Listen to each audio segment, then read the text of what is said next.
प्यारे देशवासियों, नमस्कार। 74वें गणतंत्र दिवस की पूर्व संध्या पर देश और विदेश में रहने वाले आप सभी भारत के लोगों को मैं हार्दिक बधाई देती हूँ। संविधान के लागू होने के दिन से लेकर आज तक हमारी यात्रा अद्भुत रही है और इससे कई अन्य देशों को प्रेरणा मिली है। प्रत्येक नागरिक को भारत की गौरव गाथा पर गर्व का अनुभव होता है। जब हम गणतंत्र दिवस मनाते हैं तो अब एक राष्ट्र के रूप में हमने मिलजुल कर जो उपलब्धियां प्राप्त की है उनका हम उत्सव मनाते हैं। भारत विश्व की सबसे पुरानी जीवंत सभ्यताओं में से एक है। भारत को लोकतंत्र की जननी कहा जाता है, फिर भी हमारा आधुनिक गणतंत्र युवा है। स्वतंत्रता के प्रारंभिक वर्षों में हमें अनगिनत चुनौतियों और प्रतिकूल परिस्थितियों का सामना करना पड़ा। लंबे विदेशी शासन के अनेक बुरे परिणामों में से दो कुप्रभाव थे, भयंकर गरीबी और निरक्षरता। फिर भी भारत अविचलित रहा। आशा और विश्वास के साथ हमने मानव जाति के इतिहास में एक अनूठा प्रयोग शुरू किया। इतनी बड़ी संख्या में इतनी विविधताओं से भरा जनसमुदाय एक लोकतंत्र के रूप में एकजुट नहीं हुआ था। ऐसा हमने इस विश्वास के साथ किया कि हम सब एक ही हैं और हम सभी भारत हैं। इतने सारे पंथों और इतनी सारी भाषाओं ने हमें विभाजित नहीं किया है, बल्कि हमें जोड़ा है। इसलिए हम एक लोकतांत्रिक गणतंत्र के रूप में सफल हुए हैं। यही भारत का सार तत्व है। ये सार तत्व संविधान के केंद्र में रहा है और समय की कसौटी पर खरा उतरा है। स्वतंत्रता संग्राम के आदर्शों के अनुरूप हमारा गणतंत्र को आधार देने वाला संविधान बना। महात्मा गांधी के नेतृत्व में राष्ट्रीय आंदोलन का उद्देश्य स्वतंत्रता प्राप्त करना भी था और भारतीय आदर्शों को फिर से स्थापित करना भी था। उन दशकों के संघर्ष और बलिदान ने हमें न केवल विदेशी शासन से बल्कि थोपे गए मूल्यों और संकीर्ण विश्व दृष्टिकोण से भी आज़ादी दिलाने में मदद की। शांति, बंधुता और समानता के हमारे सदियों पुराने मूल्यों को फिर से अपनाने में क्रांतिकारियों और सुधारकों ने दूरदर्शी और आदर्शवादी विभूतियों के साथ मिलकर काम किया। जिन लोगों ने आधुनिक भारतीय चिंतन धारा को प्रवाह किया, उन्होंने आन भद्राः प्रतवयन्तु विश्वतः, अर्थात हमारे पास सभी दिशाओं से अच्छे विचार आए। ये वैदिक उपदेश के अनुसार प्रगतिशील विचारों का भी स्वागत किया। लंबे और गहन विचार मंथन के परिणाम स्वरूप हमारे संविधान की संरचना हुई। हमारा ये बुनियादी दस्तावेज दुनिया की सबसे प्राचीन जीवंत सभ्यता के मानवतावादी दर्शन के साथ साथ आधुनिक विचारों से भी प्रेरित है। हमारा देश बाबा साहेब भीमराव अंबेडकर का सदैव ऋणी रहेगा, जिन्होंने प्रारूप समिति की अध्यक्षता की और संविधान को अंतिम रूप देने में महत्वपूर्ण भूमिका निभाई। आज के दिन हमें संविधान का प्रारंभिक मसौदा तैयार करने वाले विधिवेत्ता श्री BN राव तथा अन्य विशेषज्ञों और अधिकारियों को भी स्मरण करना चाहिए, जिन्होंने संविधान निर्माण में सहायता की थी। हमें इस बात का गर्व है कि उस संविधान सभा के सदस्यों ने भारत के सभी क्षेत्रों और समुदायों का प्रतिनिधित्व किया। संविधान निर्माण में सभा की 15 महिला सदस्यों ने भी योगदान दिया। संविधान में निहित आदर्शों ने निरंतर हमारे गणतंत्र को राह दिखाई है। इस अवधि के दौरान भारत एक गरीब और निरक्षर राष्ट्र की स्थिति से आगे बढ़ते हुए विश्व मंच पर एक आत्मविश्वास से भरे राष्ट्र का स्थान ले चुका है। संविधान निर्माताओं की सामूहिक बुद्धिमत्ता से मिली मार्गदर्शन की बिना प्रगति संभव नहीं थी। बाबा साहेब आम्बेडकर और अन्य विभूतियों ने हमें एक मानचित्र तथा एक नैतिक आधार प्रदान किया। उस राह पर चलने की जिम्मेदारी हम सब की है। हम काफ़ी हद तक उनकी उम्मीदों पर खरे उतरे भी हैं, लेकिन हम ये महसूस करते हैं कि गांधी जी के सर्वोदय की आदर्शों को प्राप्त करना अर्थात सभी का उत्थान किया जाना अभी बाकी है। फिर भी हमने सभी क्षेत्रों में उत्साहजनक प्रगति हासिल की है। प्यारे देशवासियों, सर्वोदय के हमारे मिशन में आर्थिक मंच पर हुई प्रगति सबसे अधिक उत्साहजनक रही है। पिछले साल भारत दुनिया की 5वीं सबसे बड़ी अर्थव्यवस्था बन गया।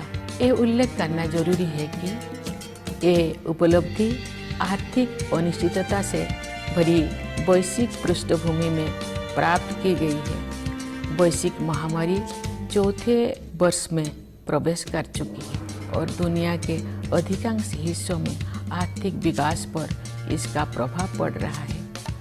शुरुआती दौर में कोविड-19 से भारत की अर्थव्यवस्था को भी काफ़ी क्षति पहुंची। फिर भी सक्षम नेतृत्व और प्रभावी संघर्षशीलता के बल पर हम शीघ्र ही मंदी से बाहर आ गए और अपनी विकास यात्रा को फिर से शुरू किया। अर्थव्यवस्था के अधिकांश क्षेत्र अब महामारी के प्रभाव से बाहर आ गया है। भारत सबसे तेजी से बढ़ते हुए बड़ी अर्थव्यवस्था में से एक है और सरकार द्वारा समय पर किए गए सक्रिय प्रयासों द्वारा ही संभव हो पाया है। इस संदर्भ में आत्मनिर्भर भारत अभियान के प्रति जन सामान्यों के बीच विशेष उत्साह देखा जा रहा है। इसके अलावा विभिन्न क्षेत्रों के लिए विशेष प्रोत्साहन योजनाएं भी लागू की गई है। ये बड़े ही संतोष के विषय है कि जो लोग हाशिए पर रह गए थे उनका भी योजनाओं और कार्यक्रम में समावेश किया गया है तथा कठिनाई में उनकी मदद की गई है। मार्च 2020 में घोषित प्रधानमंत्री गरीब कल्याण अन्न योजना पर अमल करते हुए सरकार ने उस समय गरीब परिवारों के लिए खाद्य सुरक्षा सुनिश्चित की जब हमारे देशवासी कोविड-19 की महामारी के कारण अकस्मात उत्पन्न हुए आर्थिक व्यवधान का सामना कर रहे थे। इस सहायता की वजह से किसी को भी खाली पेट नहीं सोना पड़ा। गरीब परिवारों के हित को सर्वोपरि रखते हुए इस योजना की अवधि को बार बार बढ़ाया गया तथा लगभग 81 करोड़ देशवासी लाभान्वित होते रहे।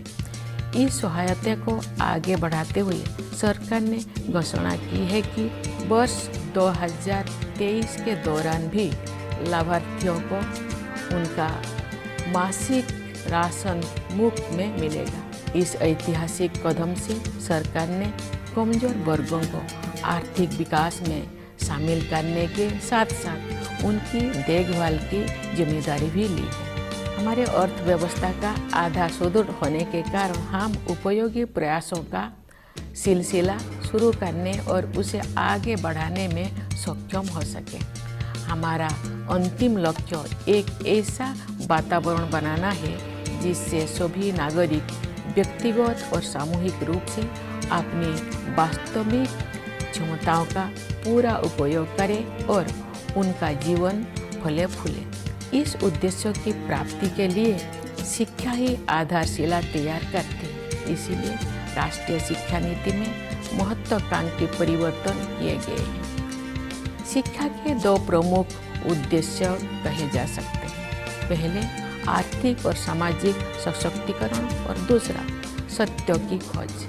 राष्ट्रीय शिक्षा नीति इन दोनों लक्ष्यों को प्राप्त करने का मार्ग प्रशस्त करती है।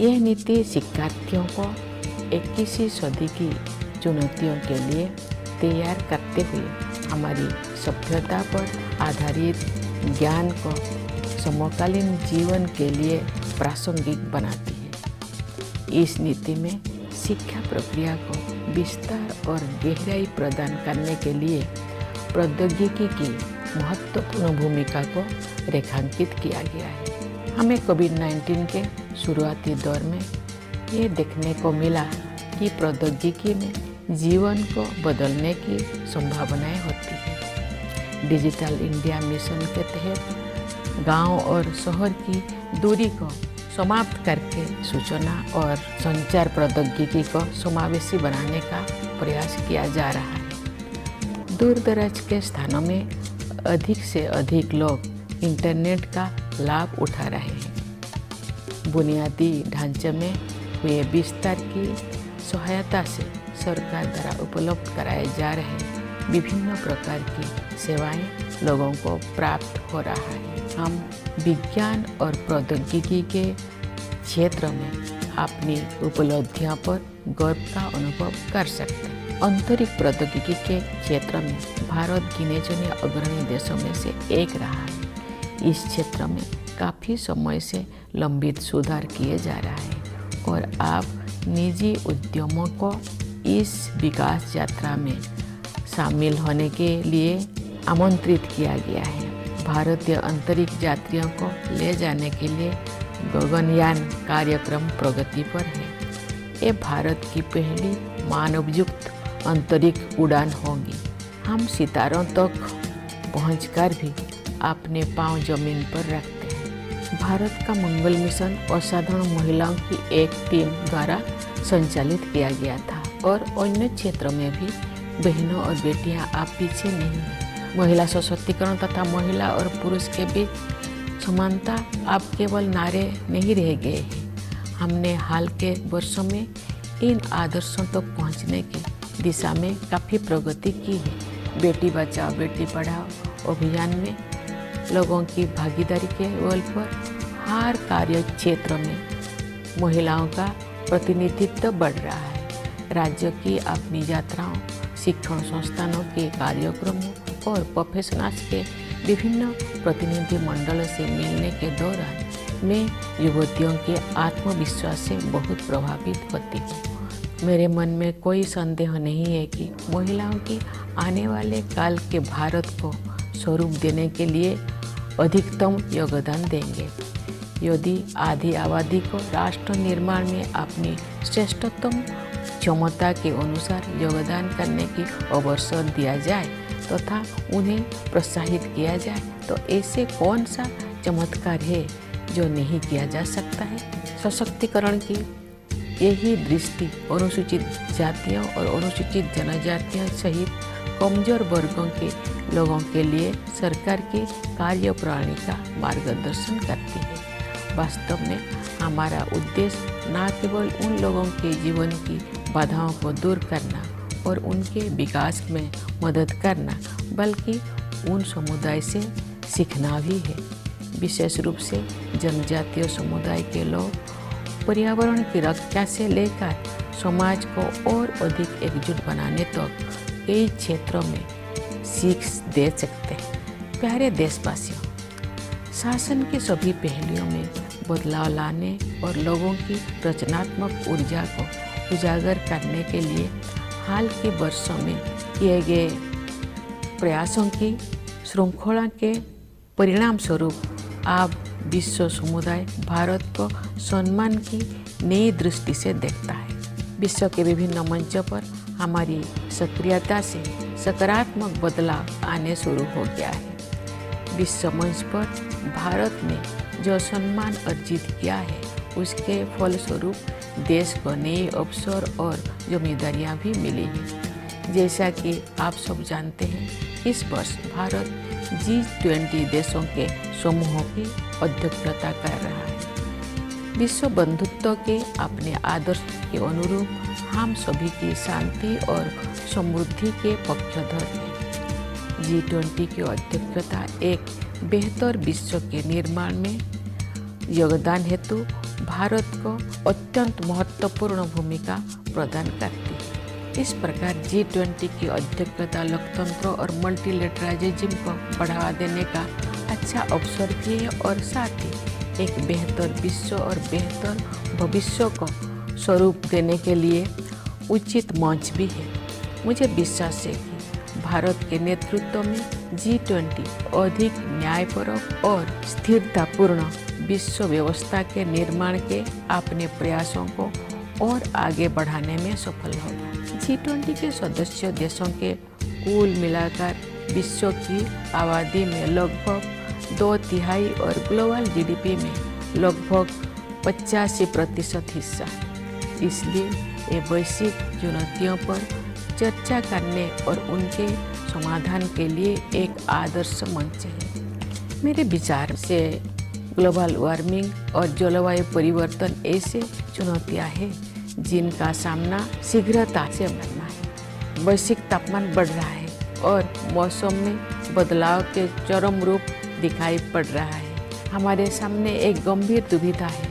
अधिक से अधिक लोगों को गरीबी से बाहर निकालने के लिए आर्थिक विकास जरूरी है, लेकिन इस विकास के लिए फॉसिल फ्यूल का प्रयोग भी करना पड़ता है। दुर्भाग्य से ग्लोबल वार्मिंग का सबसे अधिक कष्ट गरीब तबके के लोगों को सहन करना पड़ता है। ऊर्जा के वैकल्पिक स्रोतों को विकसित करना और लोकप्रिय बनाना भी एक समाधान है। भारत ने सौर ऊर्जा और इलेक्ट्रिक वाहनों को नीतिगत प्रोत्साहन देकर इस दिशा में सराहनीय कदम उठाया है। हालांकि वैश्विक स्तर पर विकसित देशों द्वारा टेक्नोलॉजी ट्रांसफर और वित्तीय सहायता के जरिए उभरती हुई अर्थव्यवस्थाओं को सहायता प्रदान करने की आवश्यकता है। विकास और पर्यावरण के बीच संतुलन बनाए रखने के लिए हमें प्राचीन परंपराओं को नई दृष्टि से देखना होगा। हमें अपनी मूलभूत प्राथमिकताओं पर भी पुनर्विचार करना होगा। परंपरागत जीवन मूल्यों के वैज्ञानिक आयामों को समझना होगा। हमें एक बार फिर प्रकृति के प्रति सम्मान का भाव और अनंत ब्रह्मांडों के सम्मुख विनम्रता का भाव जागृत करना होगा। मैं इस बात पर ध्यान आकर्षित करना चाहूँगी कि महात्मा गांधी आधुनिक युग के सच्चे भविष्य द्रष्टा थे, क्योंकि उन्होंने अनियंत्रित औद्योगिकरण से होने वाले आपदाओं को पहले ही भांप लिया था और दुनिया को अपने तौर तरीकों को सुधारने के लिए सचेत कर दिया था। अगर हम चाहते हैं कि हमारे बच्चे इस धरती पर सुखमय जीवन बिताएं, तो हमें अपनी जीवन शैली को बदलने की जरूरत है। इस संदर्भ में सुझाए गए परिवर्तन में से एक बदलाव भोजन से संबंधित है। मुझे ये जानकर प्रसन्नता हुई है कि संयुक्त राष्ट्र ने भारत के सुझाव को स्वीकार किया है और वर्ष 2023 को the international year of millets घोषित किया है। बाजरा जैसे मोटे अनाज हमारे आहार के मुख्य तत्व हुआ करते थे। समाज के सभी वर्ग उन्हें फिर से पसंद करने लगे हैं। ऐसे अनाज पर्यावरण के अनुकूल है, क्योंकि उनकी उपज कम पानी में ही हो जाता है।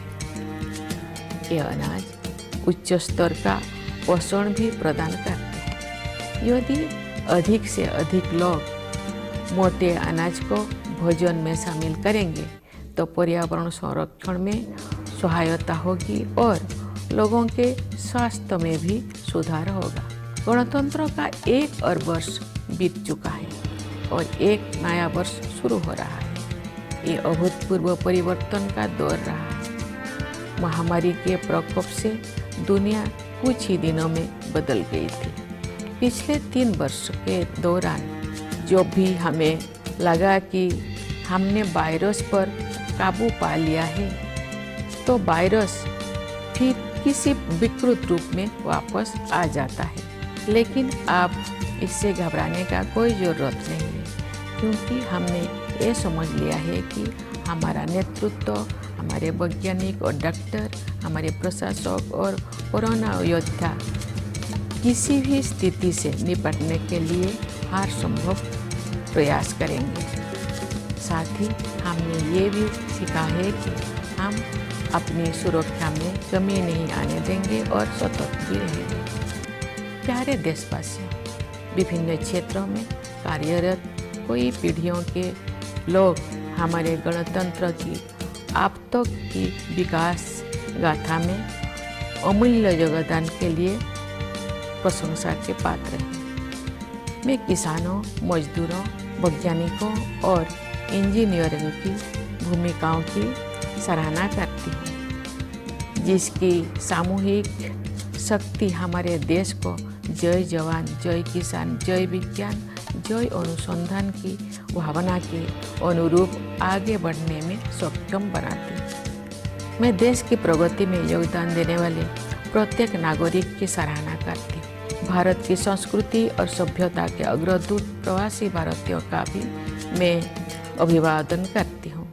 इस अवसर पर मैं उन बहादुर जवानों की विशेष रूप से सराहना करती हूँ जो हमारी सीमाओं की रक्षा करते हैं और किसी भी त्याग तथा बलिदान के लिए सदैव तैयार रहते हैं। देशवासियों को आंतरिक सुरक्षा प्रदान करने वाले समस्त अर्धसैनिक बलों तथा पुलिस बलों के बहादुर जवानों की भी मैं सराहना करती हूँ। हमारी सेनाओं, अर्धसैनिक बलों तथा पुलिस बलों के जिन वीरों ने कर्तव्य निभाते हुए अपने प्राणों की आहुति दी है, उन सबको मैं सादर नमन करती हूँ। मैं सभी प्यारे बच्चों को उनके उज्जवल भविष्य के लिए हृदय से आशीर्वाद देती हूँ।